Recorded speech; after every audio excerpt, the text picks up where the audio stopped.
Sejam todos muito bem-vindos ao TPA Global, o espaço de abordagem temática com dimensão internacional da televisão pública de Angola. Dr. Miguel Bembe, seja bem-vindo ao TPA Global e bom ano para si. Muito obrigado, Isidro Siango. Um bom ano para si também. Doutor, 2015 pertence já ao passado, mas os registros do ano, estes vão se repercutir no tempo. Houve países que tiveram bons momentos, mas entretanto houve outros que viveram momentos trágicos. Infelizmente é isto mesmo, Isidro Siango. 2015 foi muito mau para alguns e alguns países conseguiram resultados mais ou menos positivos. É bom exemplo disto. Portanto, os Estados Unidos da América, que conseguiu, de facto, portanto, neste caso o presidente Barack Obama, conseguiu restabelecer as relações com Cuba, alcançou um inesperável acordo com o Irão, mas também conseguiu aprovar reformas econômicas e políticas de longa duração. Portanto, como poderá verificar, este é o cenário dos Estados Unidos, portanto, da América. Mas se formos analisar um pouco a região, portanto, do Grande Médio Oriente, nós veremos que a evolução não foi tão positiva. Posso até considerar que ali a evolução foi de facto catastrófica. Refiro-me, por exemplo, da Síria, não é? É o caso emblemático, portanto, crise da Síria, mas também a evolução não tem sido boa no Iraque, mas também se formos, portanto, a lançarmos um pouco, portanto, o nosso olhar também, portanto, naquela região da Europa Central, desde dos Bálticos, portanto, a Polónia, e, portanto, estou a me referir exatamente, portanto, da Ucrânia também. Se analisarmos um pouco também, portanto, países como, portanto, o Belarus, portanto, as coisas não correram assim tão bem. Portanto, exatamente. Exato. Portanto, são vários temas. São vários temas, porque poderíamos também ver a África Central, portanto, poderíamos também lançarmos um olhar, portanto, América Latina, a própria União Europeia, por exemplo, neste caso, penso que a situação foi desastrosa. Portanto, refiro-me, por exemplo, portanto, da crise econômica, a situação, por exemplo, da própria Grécia e também os resultados eleitorais em França, mas também a emergência de partidos de extrema-direita desde a Hungria, portanto, da República Checa, portanto, tudo isto demonstra que, de facto, as coisas não foram assim tão boas. E temos também o referendo anunciado, portanto, na Grã-Bretanha. Na Grã-Bretanha, sobre essa permanência ou não, sobre esta permanência ou não, União Europeia. Depois temos o problema, portanto, da Coreia e das Coreias, não é? A Coreia do Sul, a Coreia do Norte, como poderá ver, todas estas questões. O doutor inventariou, vai-me sugerir fazer-lhe uma pergunta: se um mundo, um dia, poderá viver sem guerra e tranquilo. Não precisa responder agora, vamos procurar responder no fim desse nosso espaço, vamos procurar abordar o maior número de questões que o doutor acabou aqui de elencar. Sabe que o nosso tempo, infelizmente, é limitado na antena, é assim que o tempo é, nós somos escravos do tempo em televisão, vamos procurar. Mas de qualquer forma, eu queria desde já dizer aos nossos telespectadores que o Dr. Miguel Bembe é politólogo, analista de geopolítica e geoestratégia internacionais, vinculado à Faculdade de Ciências Sociais da Universidade Agostinho Neto. Vamos com ele procurar e analisar os principais factos que dominaram a agenda político-diplomática internacional durante o ano de 2015 e que certamente vão fazer eco neste ano de 2016. Por enquanto, vamos dedicar algum espaço a Angola. A República de Angola comemorou 40 anos de independência nacional. Por ocasião da efeméride, o Presidente da República, José Eduardo dos Santos, falou à nação e vamos aqui retomar extrato da mensagem do chefe de Estado relativamente à política externa de Angola. Vamos acompanhar.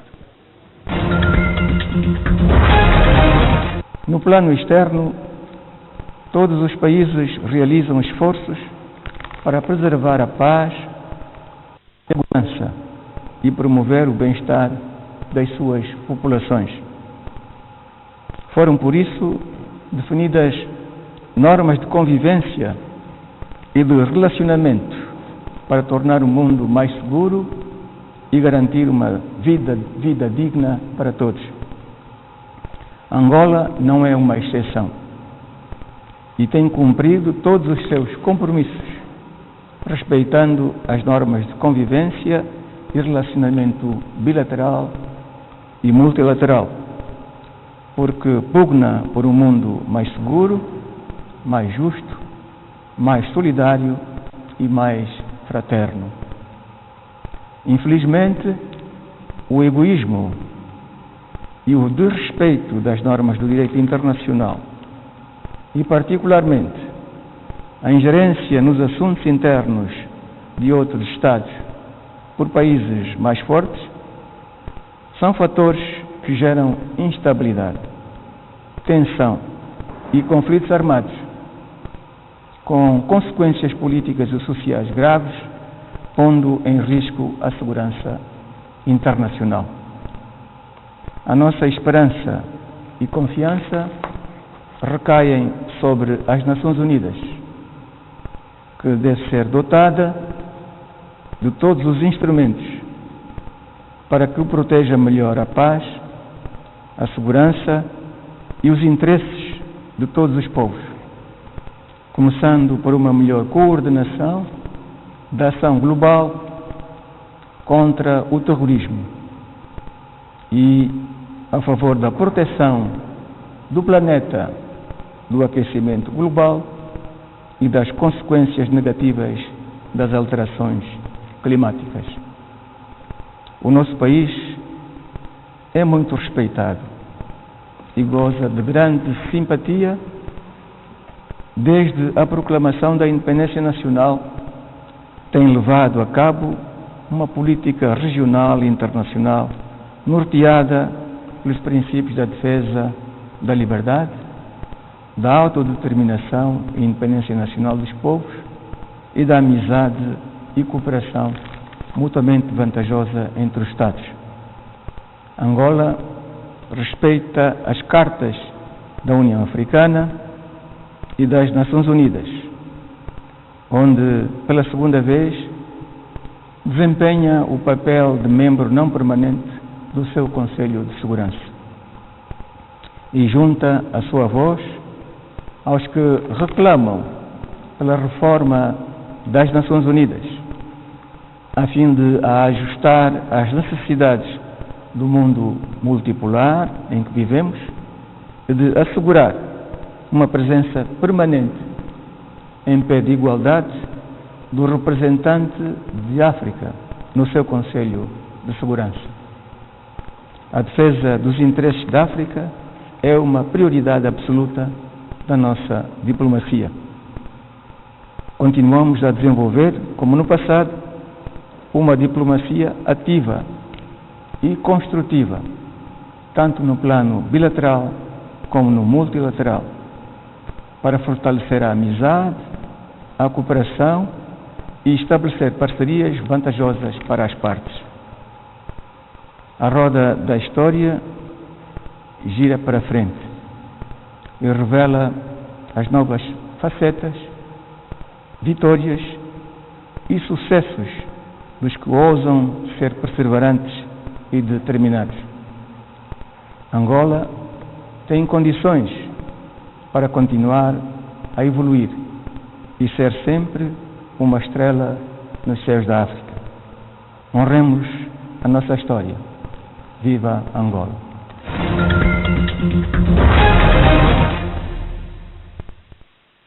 Dr. Miguel Bembe, em 2015 Angola continuou a consolidar o seu prestígio enquanto ator de direito internacional. Absolutamente, Igido Seanga. É que, de facto, Angola, nos termos, portanto, do seu prestígio internacional e nos termos da projeção, portanto, da sua imagem, de facto, nós podemos considerar que Angola foi, de facto, Angola continuou, portanto, a desenvolver portanto, a sua dimensão internacional. E neste caso nós podemos considerar que a dedicação e empenho e a visão, portanto, do Presidente da República foi determinante neste caso. Graças a isso, Angola está presente no Conselho de Segurança das Nações Unidas, foi reconhecida, portanto, a liderança de Angola na Conferência Internacional dos Grandes Lagos, mas também foi reconhecido, portanto, o papel importante que Angola tem estado a desempenhar na África Central. Portanto, esta liderança do Presidente da República, José Eduardo Santos, remete-nos àquele velho adágio segundo o qual, portanto, atrás das grandes nações estão grandes homens também. Claramente, portanto, a liderança do Presidente José Eduardo Santos tem sido incontornável e é incontornável sobre estas questões, quer na dimensão interna como na dimensão internacional. É que o Presidente da República sempre mostrou grande apreço relativamente à resolução pacífica dos conflitos e também a partilhar com as outras nações a experiência de Angola neste caso. Isto de alguma forma está refletido no facto de a política externa de Angola ter como palavras-chave paz, segurança e promoção do bem-estar. Trata-se, de facto, daquilo que são as prioridades, portanto, absolutas da diplomacia angolana e que o Presidente da República reiterou, portanto, na sua mensagem à nação, no quadro, portanto, das comemorações dos 40 anos da independência nacional. E isto é incontornável. Portanto, o Presidente da República, de uma certa forma, baixou, portanto, uma orientação, reiterando de que devemos continuar neste caminho, procurando, portanto, ajudar a resolução dos conflitos, mas também insistiu naquela questão que é importante no quadro da cooperação, não é?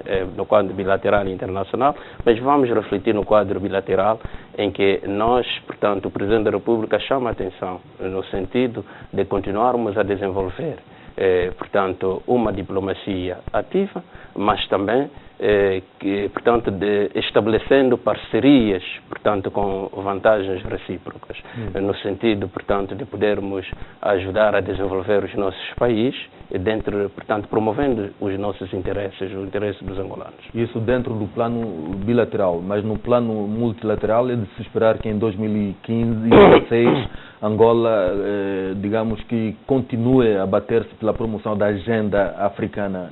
Claramente, sabe que 2016, precisamente em março de 2016, Angola vai ter mais uma oportunidade de poder brilhar nos palcos internacionais, em que Angola vai presidir, portanto, o Conselho de Segurança das Nações Unidas. Eu penso que esta é uma oportunidade fundamental para Angola poder continuar, portanto, em coordenação com os outros países que estão, os outros países africanos que se encontram nas Nações Unidas, portanto, no Conselho de Segurança das Nações Unidas, mas com o apoio também do Conselho de Paz e Segurança da União Africana, em promover uma posição africana comum sobre aquelas questões de interesse dos africanos que se encontram na agenda das Nações Unidas. Portanto, Angola tem agora uma outra oportunidade para poder se afirmar e promover os interesses africanos. O Presidente da República também reiterou na mensagem de que, de facto, a defesa dos interesses de África é uma prioridade absoluta, portanto, da política externa de Angola, entre outros interesses. E quando se fala de interesses do continente africano, apesar do discurso hoje propor muito para questões de desenvolvimento, ainda estamos no âmbito de certas preocupações relativas à paz e segurança no continente. Claro, basta ver, portanto, a situação no Líbano, basta ver a situação na Líbia, não é? No Mali, no Burundi, não é? E também, portanto, na República Centro-Africana, embora tivessem conseguido realizar as eleições que foram já reconhecidas como justas, transparentes a nível pela comunidade internacional, incluindo a União Africana, mas de facto as questões do conflito de facto continuam de facto a preocupar o continente, e isto tem atrasado muito as questões, portanto, do desenvolvimento, da integração regional. E isto... sem falar também, relativamente a essa questão das questões de paz e segurança, sem falar também da questão do terrorismo. O terrorismo fala bem alto, sabe? Nós temos esta questão do Boko Haram, Haram, não é? Na Nigéria, e que tem consequências desastrosas também no Níger, portanto, Camarões, e também preocupa bastante o Tchad, esta questão, mas também todos os outros países africanos e o próprio mundo, porque a questão do terrorismo, portanto, não tem fronteiras. Já vamos depois para outro terrorismo internacional, mas, por exemplo, aqui em África estamos a situar-nos aos países situados no Lago Tchad, com predominância, por exemplo, para a Nigéria, onde está o epicentro do Boko Haram, mas não podemos também esquecer, por exemplo, na zona do Corno da África, sobretudo ali na zona da Somália, onde portanto, o Al-Shabaab... Tudo isto te preocupa. Mas vamos nos centrar na questão, portanto, da Nigéria. Esta questão tem sido muito preocupante, em que, com a eleição do novo presidente, Muhammadu Buhari, exato, criou grandes expectativas para se conseguir controlar a situação. Mas, infelizmente, os problemas continuam, e o que nos preocupa, o que preocupa mais, é principalmente a capacidade das Forças Armadas nigerianas em poder combater, portanto, o terrorismo que opera, portanto, este grupo Boko Haram, que recorre, portanto, a táticas puramente das guerras assimétricas, e nós pensamos que será muito difícil que as Forças Armadas nigerianas consigam, portanto, controlar esta situação sem insistirem, portanto, naquelas estratégias, portanto, usando, portanto, as estratégias das guerras tradicionais. Será muito difícil de passar esta situação. Mas o grande problema, às vezes, doutor, e muitos teóricos, muitos analistas colocam essa questão, é se um dia as guerras serão capazes de acabar com as guerras. E quando estamos a falar de terrorismo, a questão é, alguém terá coragem um dia de sentar-se com um terrorista para conversar e tentar perceber a mente do terrorista e tentar harmonizar alguma coisa? Eu penso que a questão não é bem isso, não é? A questão não é bem isso, porque nós, conforme reiterei nas minhas aparições, nas anteriores entrevistas que tive a ocasião de dar neste espaço TPA Global, é que não se trata de dialogar com terroristas, porque, como vocês sabem, os terroristas não têm objetivos, portanto, bem confessos e considerados, portanto, como aceitáveis, porque o objetivo é de destruição. Não é? Eles têm o objetivo de destruir, mais vocacionados para a destruição que para construir. Portanto, não têm objetivos declarados e que são aceitáveis. E por isso nós pensamos que neste caminho não é aconselhar. O que é muito importante é continuar a combater o terrorismo sob todas as suas formas e em todas as circunstâncias, independentemente dos objetivos que veiculam. E trabalharmos no sentido de desenvolvermos, portanto, os nossos países e resolver as questões mais importantes das nossas populações. A questão que se coloca é esta, portanto, aqui no continente africano, durante algum tempo o discurso político justificava o subdesenvolvimento com as guerras endêmicas que foram prevalecendo. E agora, para além dessas guerras e conflitos endêmicos que prevalecem no continente, há o problema do terrorismo. Como equacionar esta questão versus desenvolvimento? Porque a África hoje fala claramente sobre desenvolvimento. Então, como é que se vai desenvolver o continente num ambiente de instabilidade como este? Não é possível pensarmos em desenvolver os nossos países, não é possível proporcionarmos melhores condições de vida às nossas populações, portanto, neste cenário de conflitos e de terrorismo. Por isso mesmo que nós devemos, portanto, o continente africano, portanto, os africanos devem trabalhar de forma unida, não é?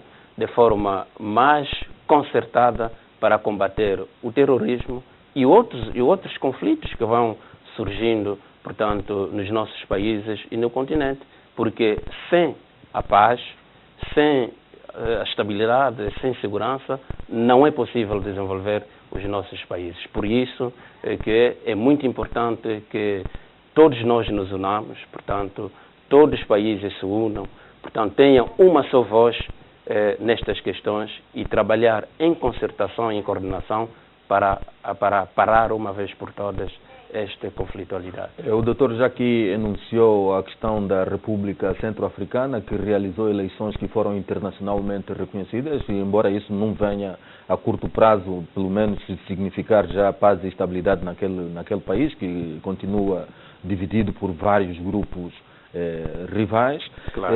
De qualquer forma, pronto, este é um aspecto positivo, a realização de eleições na República Centro-Africana. Mas, por exemplo, o Burundi, do presidente Pierre Nkurunziza, claro, continua a ser referenciado como uma nota negativa em termos de instabilidade. Exatamente, mas eu penso que mesmo neste caso, portanto, no caso da República Centro-Africana, temos que referir bem que legitimações democráticas são sempre bom princípio. São essenciais. Agora vamos ver como é que a situação vai progredir e esperamos que não venha a necessitar mais de intervenções militares estrangeiras. Relativamente ao Burundi, é uma situação preocupante. Preocupa-nos principalmente a preponderância das questões internas no Burundi.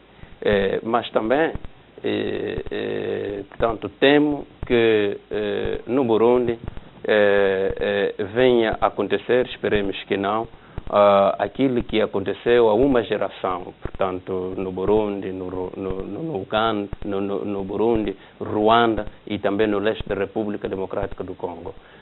Se isto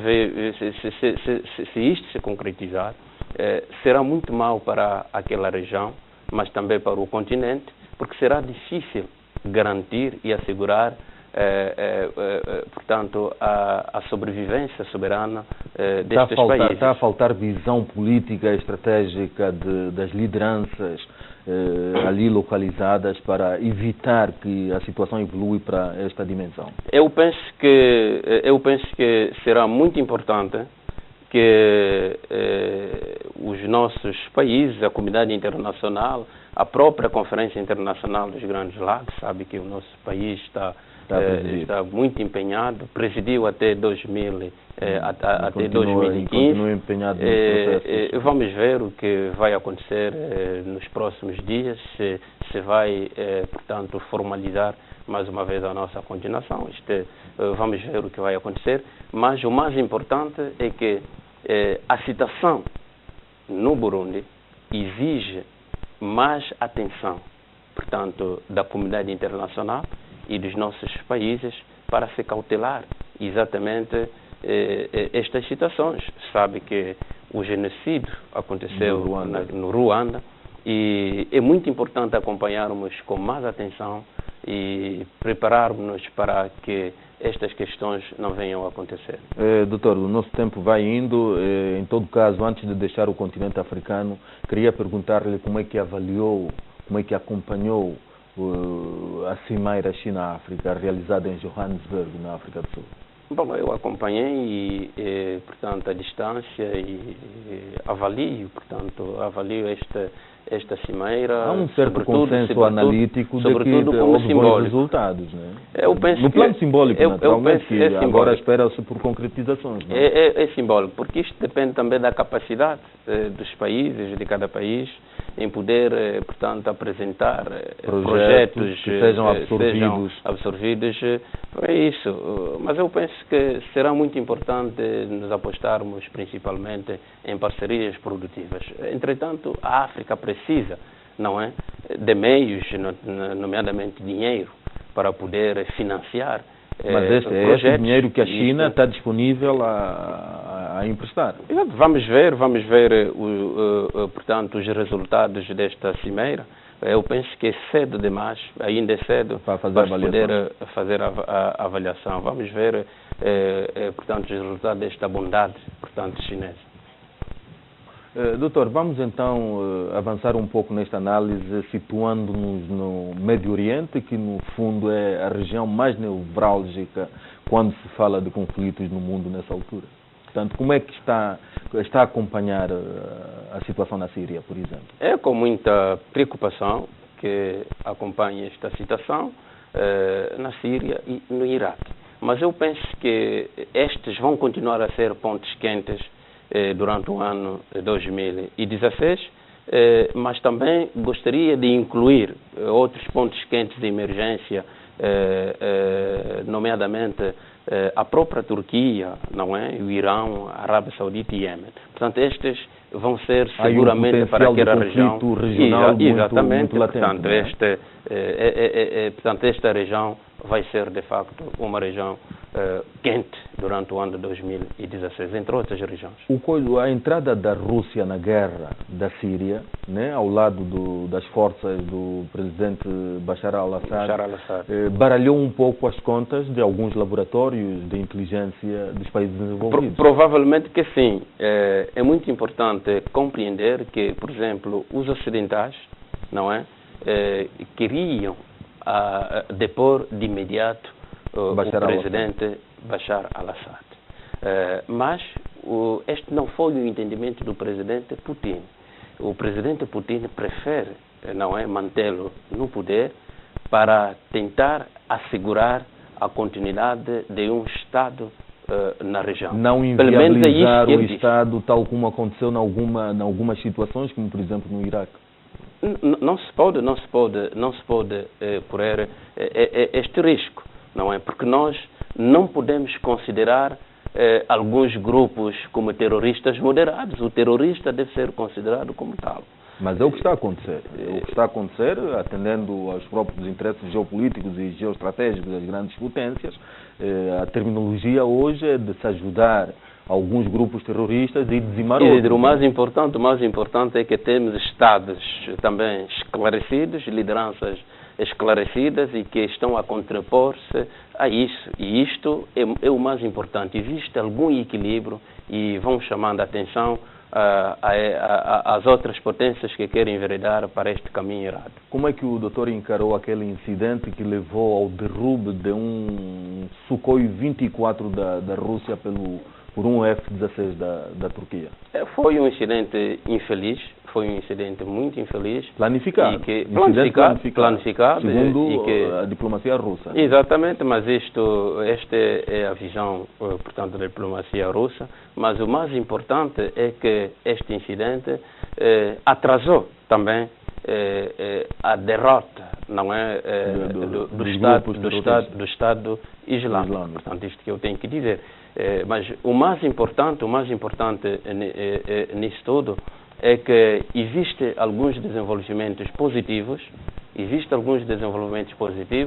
e que poderão surtir em bons resultados. Doutor, o doutor enunciou vários assuntos que dominaram a política internacional durante o ano de 2015, que certamente vão continuar a dominar a agenda político-diplomática também deste ano de 2016.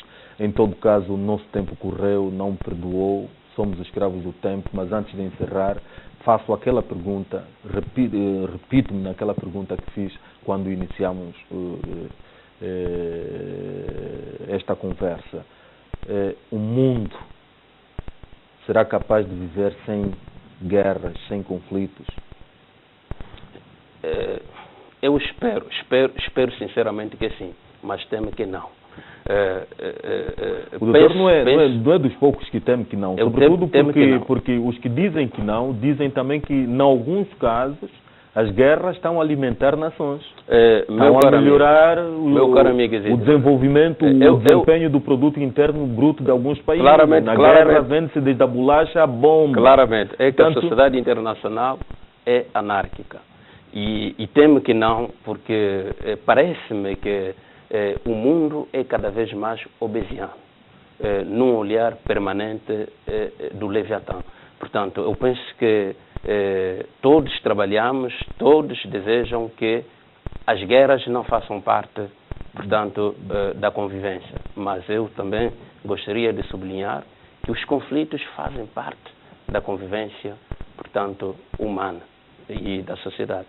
Portanto, infelizmente. Não, no que diz respeito ao TPA Global, vamos fazer votos que um dia, por favor, o mundo viva em paz. Estou consigo nesta visão kantiana. Muito obrigado, doutora. Até a próxima.